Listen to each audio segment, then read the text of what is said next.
며느리 세연의 통화 내용을 들은 후 나는 깊은 절망 속으로 빠졌습니다. 폐지 줍는 시어머니라는 내 비밀은 며느리에게 최악의 수치였고 그녀는 이 사실을 철저히 숨겨 자신의 삶을 지키려 했습니다. 그날 이후 아들 재호의 집 근처에 가는 것은 더욱 고통스러워졌습니다. 나는 그들이 나를 짐으로 여긴다는 것을 확실히 알았습니다. 아들의 집은 나에게 세상에서 가장 가까우면서도 가장 멀리 떨어진 별 같았습니다. 그 집안에서 나는 지워야 할 얼룩이었습니다. 그러나 나는 더 이상 도망치지 않기로 했습니다. 이 모든 고통의 근원은 민주영의 배신에서 시작되었으니까요. 나는 곧바로 낡은 태지 수레를 끌고 시내의 작은 도서관으로 향했습니다. 노숙자 냄새가 날까봐 최대한 구석진 곳에 앉아 민주영의 재단 역사를 샅샅이 조사하기 시작했습니다. 도서관의 차가운 공기 속에서 나는 50년 전 잃어버렸던 나의 치성과 명예를 조금씩 되찾는 기분이었습니다. 조사 결과 민주영은 50년 전 남편과 함께 성화재단을 설립했는데 재단 초기 자금의 출처가 매우 불투명했습니다. 그리고 재단이 사용하는 문양이 최근 몇 년 사이에 갑작스럽게 바뀌었다는 사실을 알아냈습니다. 바뀐 문양이 바로 내 친정의 갑오 문양이었습니다. 민주영, 네가 내 친정 유산으로 재단을 세운 거구나. 그리고 최근에 와서야 가장 깊숙한 상징까지 훔쳐온 거로구나. 대체 왜 지금 와서? 나는 불안했습니다. 민주영이 왜 하필 지금 며느리까지 이용하여 이토록 위산적인 행보를 강화하는 것일까요? 며칠 뒤 폐지 수레를 끌고 아들 빌라 단지 근처를 지나가는데 충격적인 광경을 목격했습니다. 아들 재호가 퇴근 후 지하 주차장 입구에 서 있었고 민주영의 고급 세단이 그 앞에 멈춰서 있었습니다. 민주영이 직접 차에서 내려 아들 재호와 은밀하게 대화를 나누고 있었습니다. 자네, 요새 회사 일이 많이 힘들다고 세연이가 들어도군. 이사장으로서 자네에게 작은 도움을 주고 싶네. 자네 어머니에게는 말하지 말고 이걸로 잠시 숨통을 트시게. 장모님, 이러지 않으셔도 되는데 감사합니다. 하지만 저희 어머니께는 정말로 걱정 말게. 내가 자네를 아껴서 그러네. 자네도 세연이처럼 나를 믿고 따르게. 아들은 돈이 없어서 그리고 민주영이 장모이기 때문에 그 굴욕적인 도움을 거절하지 못하고 있었습니다. 나는 심장이 찢어지는 고통을 느꼈습니다. 민주영은 돈으로 내 아들을 사려 하고 있었습니다. 그 돈은 내 친정의 돈이었습니다. 내 아들은 나를 배신한 친구가 훔친 돈으로 구걸하고 있는 셈이었습니다. 나는 더 이상 침묵할 수 없었습니다. 가족을 지키는 것이 곧 민주영의 위선을 깨뜨리는 것과 동일하다는 것을 깨달았습니다. 재호야, 미안하다. 네 엄마가 너를 지켜줄 것이다. 이 진흙탕 싸움을 내가 끝내겠다. 더 이상 너를 이 배신자의 그림자 아래 두지 않겠다. 나는 낡은 수레를 끌고 민주영이 주로 참석하는 지역 사교 모임 장소인 호텔로 향했습니다. 내 낡은 외투와 초라한 모습은 그곳에서 가장 이질적인 존재가 될 것입니다. 그러나 나는 두려움을 느낄 틈이 없었습니다. 오직 진실을 폭로하겠다는 단호한 결심만이 나를 움직였습니다. 호텔 입구에서 나는 민주영과 그녀의 남편, 그리고 며느리 세연이 함께 모임에 들어가는 모습을 보았습니다. 세연은 억지로 웃는 표정이었고 민주영은 승자의 미소를 짓고 있었습니다. 나는 그들 앞에 당당히 섰습니다.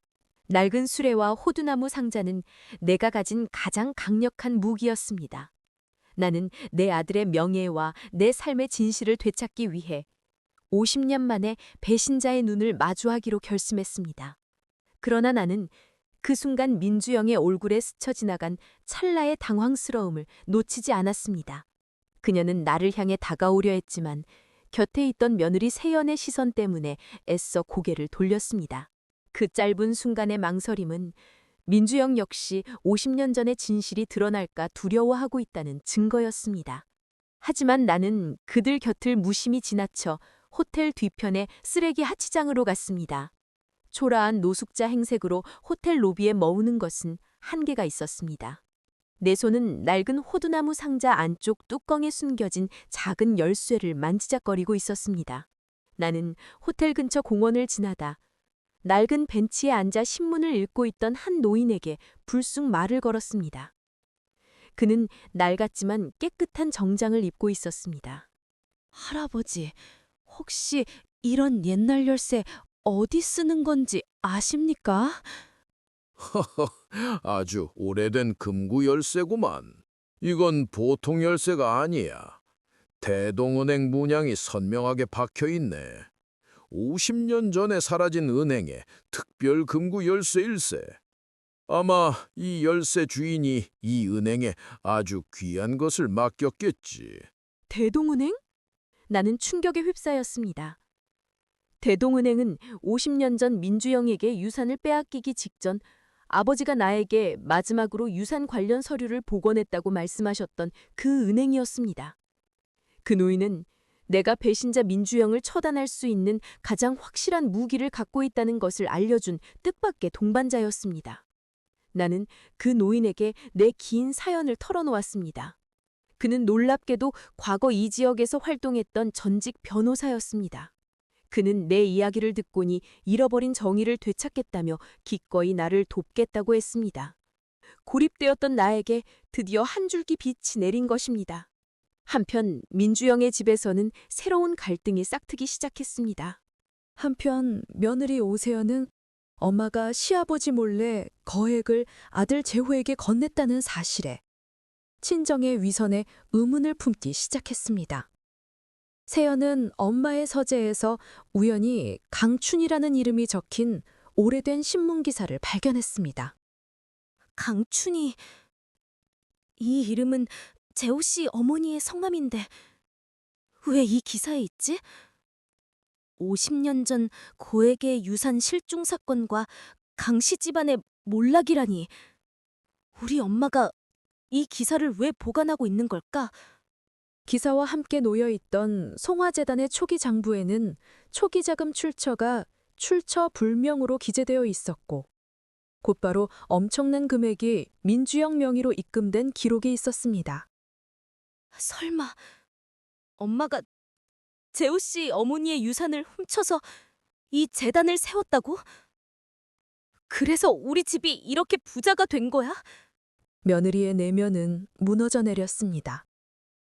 그녀가 시어머니를 무시하며 누렸던 모든 부와 우월감이 사실은 시어머니의 피와 눈물 위에 세워진 것이라는 끔찍한 진실을 깨달았기 때문입니다. 그녀는 친정엄마 민주영에게 배신감과 환멸을 느꼈습니다. 세연은 망설였습니다. 이 진실을 밝히면 자신의 삶은 송두리째 무너질 것이었습니다.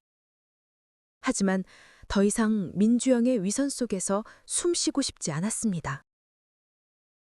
그날 밤 세연은 시어머니가 자주 머무는 공원을 찾아갔습니다. 낡은 벤치에 앉아있는 시어머니를 발견한 세연은 숨을 멈추었습니다. 노숙자 차림의 시어머니가 처음으로 가족이라고 보이기 시작했습니다. 어머니, 저예요, 세연이. 제가 드릴 말씀이 있어요. 세연아? 내가 왜 여기에... 제가 죄송해요, 어머니. 그리고 제가 엄마 서재에서 오래된 신문 기사를 봤어요. 강춘이라는 이름이 적힌 기사요. 그리고 송화재단 장부도요. 며느리가 눈물을 흘리며 진실의 조각을 내밀자 나의 얼어붙었던 마음에 미세한 균열이 생겼습니다. 며느리가 비록 민주영의 딸이지만 양심을 갖고 있었다는 사실에 놀라면서도 작은 희망을 느꼈습니다. 이제 나는 혼자가 아니었습니다. 며느리 세연은 나에게 낡은 열쇠 그림을 보여주며 말했습니다. 어머니, 이 종이에 그려있는 열쇠가 호두나무 상자에 있던 열쇠 맞죠? 엄마가 예전에 저한테 이 열쇠는 네 시아버지가 가장 두려워했던 것이라고 말했어요. 이게 뭐죠, 어머니? 진실을 찾으려면 이 열쇠가 필요해요. 나는 놀랐습니다. 민주영은 열쇠의 존재를 알고 있을 뿐만 아니라 세연이의 아버지가 두려워했던 무언가와 관련되어 있다는 것을 며느리를 통해 확인했습니다. 50년 전 유산 실종 사건의 진실은 민주영뿐만 아니라 민주영의 남편과도 깊이 얽혀 있는 것일까요? 공원 벤치 앞에서 며느리 세연과 마주한 것은 운명이었습니다. 내 모든 것을 앗아간 배신자의 딸이었지만 그녀의 눈빛에는 친정 엄마의 위선에 대한 환멸과 죄책감이 가득했습니다. 나는 세연의 손에 들린 열쇠 그림을 확인하고 우리를 도와주기로 한 그 노인에게 달려갔습니다. 내 옆에는 50년 전의 정의를 되찾으려는 노인 변호사와 현재의 양심을 지키려는 배신자의 딸이 서 있었습니다. 우리는 민주영의 거대한 위선에 맞서기 위해 잠시나마 이상한 연합을 이루었습니다. 그 노인의 조언에 따라 우리는 대동은행의 자녀 기록을 추적했습니다. 노인의 폭넓은 인맥 덕분에 우리는 50년 전 대동은행이 파산하기 직전 한 가족 명의의 금고가 송화재단의 부속 건물로 비밀리에 이전되었다는 사실을 알아냈습니다. 강춘희 씨, 이 금고는 자네 아버지 명의로 되어 있었네. 민주영 씨가 유산을 훔쳤을 땐 아마 이 금고의 존재는 몰랐을 거야. 하지만 송화재단 부속 건물이라니. 민주영이 이 열쇠의 정체를 알게 된 건 최근일세. 며느리 세연은 금고가 옮겨진 곳이 친정아버지가 과거 개인 사무실로 사용했던 재단 건물 깊숙한 곳이라는 것을 기억해냈습니다. 이로써 50년 전 유산 횡령 사건에 세연의 아버지 역시 관련되어 있음이 명백해졌습니다. 아니에요. 아빠는 엄마처럼 악랄한 사람은 아니었어요. 엄마가 아빠 몰래 뭘 했을 거예요. 나는 세연의 애끓는 부인을 보며 측은함을 느꼈지만 동시에 진실은 민주영 한 사람만의 몫이 아닐 수도 있다는 냉정한 판단을 내렸습니다. 우리는 증거를 확보하기 위해 금고가 숨겨진 재단 건물로 잠입하기로 계획했습니다. 세연은 친따기르는 신분을 이용해 사무실 열쇠를 가져오고 나와 그 노인은 결정적인 순간에 들이닥쳐 증거를 확보하기로 했습니다. 계획 실행 직전 민주영이 며느리 세연에게 은밀하게 전화를 걸어왔습니다. 세연아, 너가 요새 그 노숙자 할망구와 만나고 다닌다는 소문이 내 귀에 들어왔다. 네 친정 부모를 배신하고 그 더러운 폐지 줍는 할망구 편에 설 작정이니? 엄마, 저도 알 건 다 알아요. 그 돈이 어디서 난 건지. 엄마, 이제 그만 멈춰요. 멈춰? 네가 감히 나에게? 잘 들어. 내가 곧 네 시어머니를 사기죄로 신고할 거다. 네 시어머니가 재호를 내 돈을 뜯어내기 위해 이혼했다고 할 거야. 네 시어머니가 감옥에 가길 바라니? 아니면 네 남편과 평생 불행하게 살고 싶니? 민주영은 나를 노인정 사기꾼으로 몰아갈 악랄한 함정을 파고 있었던 것입니다. 내가 아들 재호에게 접근한 모든 행위들을 돈을 요구하기 위한 접근으로 둔갑시켜 경찰에 신고할 예정이었습니다. 이 사실을 알게 된 나는 충격으로 다리가 풀렸습니다. 안 돼요.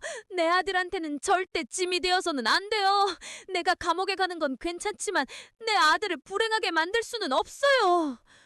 절망에 빠진 시어머니를 보고 며느리 세연이 단호한 결심을 내렸습니다. 어머니, 제가 막을 거예요. 저는 이제 더 이상 친정엄마의 딸이 아니에요. 재호 씨의 아내이자 어머니의 며느리로서 제가 먼저 금고 안에 증거를 확보할게요. 엄마가 사기 신고를 하기 전에요.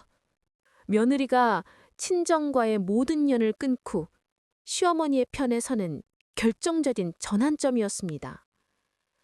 그날 밤 세연은 열쇠를 들고 성화재단의 부속 건물로 향했습니다. 나와 그 노인 간호사는 건물 밖에서 초조하게 기다렸습니다. 잠시 후 세연이 창백한 얼굴로 건물에서 뛰쳐나왔습니다. 그녀의 손에는 오래된 유언장 봉투와 호두나무 상자 속 복사본과 똑같은 원본 집문서가 들려 있었습니다. 어머니, 금고 안에 50년 전 어머니 친정의 유언장 원본이 있었어요. 그리고 유일한 상속인은 딸 강춘희이며 외인에게는 상속되지 않는다는 조건이 명확히 쓰여 있었어요. 그리고 또 하나, 아버지의 비밀문서도 있어요. 며느리 세연이 내민 문서에는 민주영의 남편, 즉 세연의 아버지가 송화재단의 불법 자금 흐름에 관여했음을 고백하는 내용이 담겨 있었습니다. 50년 전 배신은 민주영과 그녀의 남편, 두 사람의 합작품이었던 것입니다. 마침내 50년 전 가족사의 진실이 드러났습니다. 내 고통이 헛되지 않았다는 증거, 그리고 며느리 세연의 양심적인 행동이 가져온 정의의 시작이었습니다. 그러나 이 증거를 갖기 위해 우리는 민주영이 판 악랄한 함정에 노출된 상태였습니다.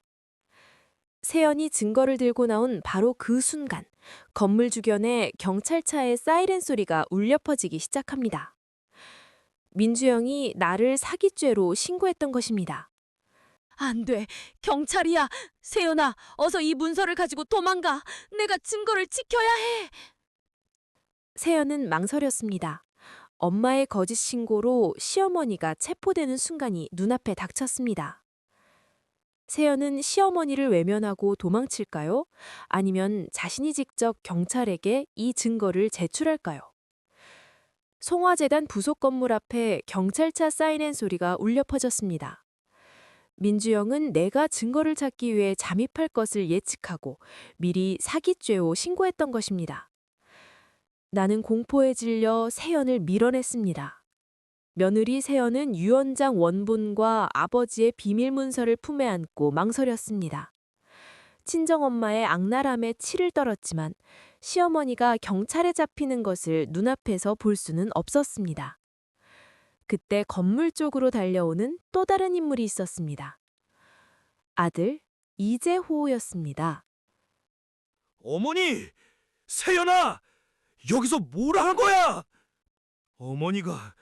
어머니가 진짜 사기꾼이라는 게 사실이야?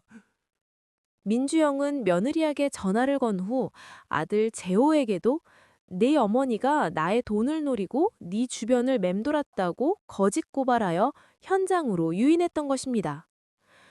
재호는 폐지를 줍는 어머니의 초라한 모습과 재단 건물 앞에서 경찰과 마주하려는 상황을 보고 어머니가 결국 돈 때문에 선을 넘었다고 오해했습니다.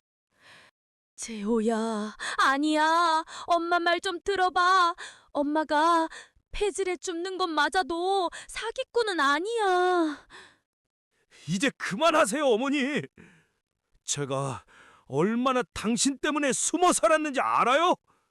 제발 더 이상 우리 가족에게 짐이 되지 마세요. 재호의 냉정하고 상처 가득한 절규는 나의 가슴을 산산조각 냈습니다. 춘희는 모든 것을 포기하고 체념한 듯 경찰을 향해 걸어갔습니다. 네, 제가 강춘희입니다. 제가 뭘 잘못했는지 모르겠지만 가시죠. 내가 경찰에 체포당하는 모습을 본 며느리 세연은 양심의 마지막 끈을 놓지 않았습니다. 그녀는 시어머니를 외면하고 도망칠 수 없었습니다. 재호 씨, 당신 어머니 사기꾼 아니야. 당신 엄마, 내 친정엄마한테 50년 전에 모든 걸 뺏겼어. 세연의 고백에 재호는 멈칫했지만 민주영이 미리 손을 써두었던 경찰 측은 증거 없는 현장 소란이라며 나를 끌고 가려 했습니다. 바로 그때 민주영이 승자의 미소를 지으며 현장에 나타났습니다. 아이고 준이야. 50년 전에 버린 네 삶을 왜 이제 와서 추하게 되찾으려 하니? 네가 가야 할 곳은 감옥뿐이다. 그리고 네 아들과 며느리는 내가 잘 보살펴 주마. 그녀의 광기연이 마개가 폭발하자 세연은 더 이상 참을 수 없었습니다. 그녀는 품속에 유언장 원본을 들고 민주영에게 달려갔습니다.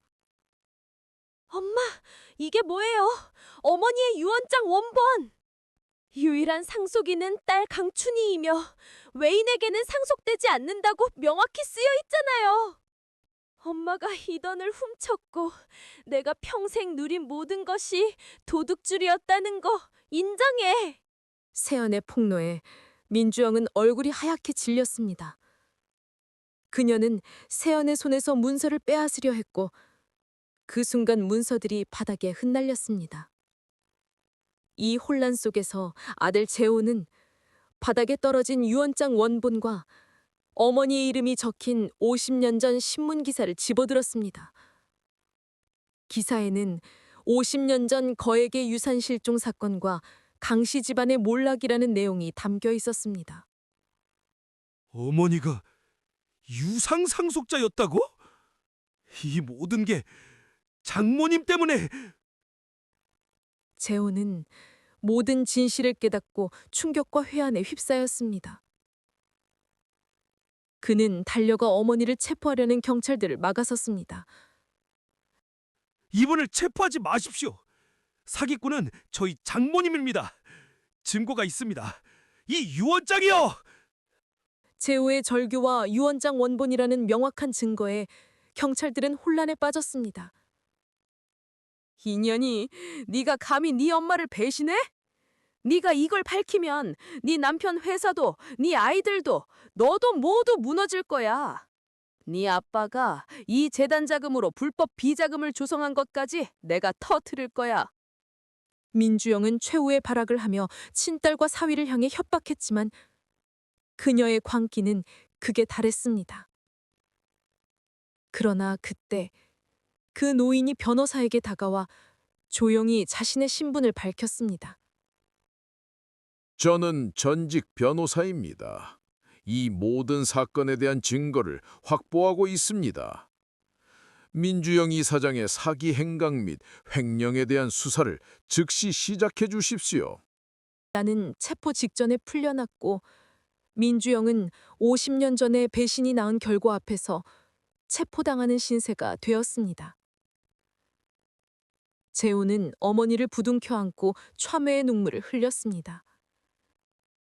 며느리 세연 역시 어머니의 악행에 대한 죄책감과 시어머니에 대한 미안함으로 무너져 내렸습니다.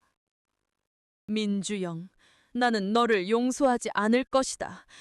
하지만 네 딸과 내 아들의 가정은 내가 지킬 것이다. 네가 빼앗아간 돈은 중요하지 않다. 나는 이미 새로운 가족을 얻었으니까. 이 말과 함께 나는 며느리 세연에게 호두나무 상자를 건넵니다. 세연아, 이 상자 안에는 내 친정의 유산이 있어. 하지만 너는 그 유산보다 훨씬 값진 양심과 용기를 나에게 주었단다. 이제 네가 이 상자의 주인이 되어주렴. 너와 재호 그리고 아이들의 희망이 되기를 바란다. 송화재단 앞에서 민주영이 체포되던 날, 그 밤은 50년에 걸친 배신과 고통의 종말이었습니다. 나는 아들 재호와 며느리 세연의 품에 안겨 오랜 고독과 서러움을 한꺼번에 씻어냈습니다. 내 눈물은 더 이상 절망이 아니었습니다. 그것은 치유의 눈물이었고 잃어버린 것을 되찾았다는 안도의 눈물이었습니다. 내가 되찾은 것은 돈이 아니라 나를 진정으로 믿어주는 가족의 마음이었습니다. 그 노인과 제호의 적극적인 협조로 민주영과 그녀의 남편에 대한 수사가 진행되었습니다. 뉴스에는 송화재단 이사장 50년 전 친구 유산 횡령 혐의로 구속이라는 기사가 대서특필되었습니다. 나는 아들 부부의 간곡한 부탁으로 제호의 빌라로 들어갔습니다. 며느리 세연은 친정 부모의 죄에 대한 속죄로 시어머니를 극진히 모셨습니다. 어머니, 제가 그동안 어머니께 너무 큰 상처를 드렸어요. 저희 엄마 때문에 저희 집이 부자라는 이유로 어머니를 낮춰봤어요. 용서하세요. 아니다, 세연아. 내 잘못이 아니다. 네가 내 부모의 죄를 덮지 않고 진실을 선택해줘서 엄마는 오히려 고맙다. 너는 나에게 진짜 딸이 되어주었어. 세연아, 나는 이 돈으로 민주영처럼 살고 싶지 않다. 내가 이 돈을 가지고 더 나은 세상을 만드는 일에 써주렴. 나는 며느리 세연에게 호두나무 상자를 건네주며 재단의 정상화와 정의로운 운영을 맡겼습니다. 세연은 송화재단의 이름을 강춘희 기념 장학재단으로 바꾸고 소외된 이웃을 돕는 일에 헌신했습니다. 몇 달 후 나는 아들, 며느리, 그리고 손주들과 함께 작은 정원이 딸린 새 집으로 이사 갔습니다. 어느 날 저녁, 온 가족이 함께 식사를 하는 자리에서 아들 재호가 나에게 진심을 담아 말했습니다. 어머니, 이제 제가 어머니의 삶을 지켜드릴게요. 제가 지금까지 장모님 돈 때문에 얼마나 비굴하게 살았는지 후회합니다. 어머니는 제 삶의 진정한 뿌리입니다. 나는 며느리 세연과 눈이 마주쳤습니다. 세연은 따뜻하게 미소 지으며 나의 손을 잡았습니다. 그들의 손에는 더 이상 부끄러움이나 경멸이 없었습니다. 오직 진정한 가족 간의 사랑과 존중만이 남아 있었습니다. 내 삶의 이야기는 배신으로 시작했지만 진실과 용기를 통해 화해와 희망으로 끝났습니다. 나는 노숙자로 살았지만 지금은 세상에서 가장 부유한 어머니입니다. 나는 잃어버린 돈보다 훨씬 값진 것, 내 아들의 양심과 며느리의 사랑이라는 진짜 보물을 되찾았습니다. 50년의 고통 끝에 나는 드디어 가장 따뜻한 보금자리를 찾았습니다. 나는 며느리에게 유산을 건넸지만 며느리는 나에게 새로운 삶을 선물했습니다. 이것이야말로 진정한 상속이었습니다. 오늘 이야기는 여기까지입니다. 여러분의 마음에 작은 울림으로 남아있기를 바랍니다. 저희는 곧 다른 사연으로 다시 돌아오겠습니다. 영상이 좋으셨다면 구독과 좋아요 부탁드립니다. 오늘 이야기에 대한 여러분의 따뜻한 댓글도 기다리겠습니다. 여러분의 응원은 저에게 큰 힘이 됩니다. 진심으로 감사드립니다. 오늘도 행복한 하루 보내세요.